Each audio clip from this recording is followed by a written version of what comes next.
Obviously I was into movies, and as most humans are these days, I had burgeoning dilettante taste as a child, and then it really sort of came full force after that. And then the last most major thing, which connects to Nosferatu, was so I saw Nosferatu when I was quite young, burgeoning dilettante, 9. When I was 9 years old, I saw Nosferatu for the first time, and I was already like into vampires and Dracula. I'd been Dracula for Halloween the year before, seen the Bela Lugosi movie a few times.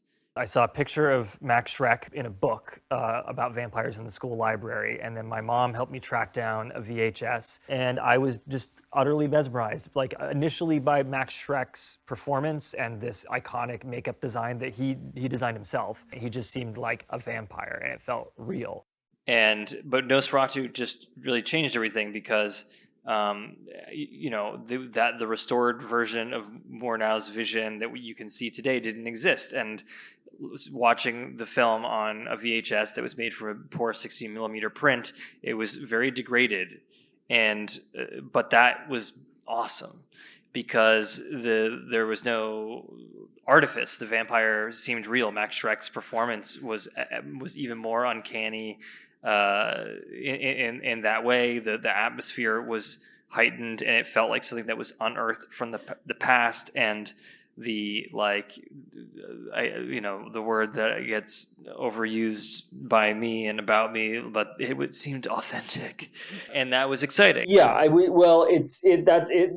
mean, simply put, yes, but like obviously seeing the restored versions are a wonderful insight into Murnau and his collaborators' intentions, and it is like clearly like more impressive filmmaking, and all of a sudden the day for night stuff when it has the color tinting like makes more sense. Yeah. The restored intertitles make more sense because the version that was kicking around was like the version that played at that Henri Langlois played, like with the French subtitles. This version were the English translation of the French intertitles, and so it's like a copy of a copy of a copy, but as what it in its degraded quality, it felt sort of unearthed from the past, and that there was and that it just felt real. And Max Schreck's performance and the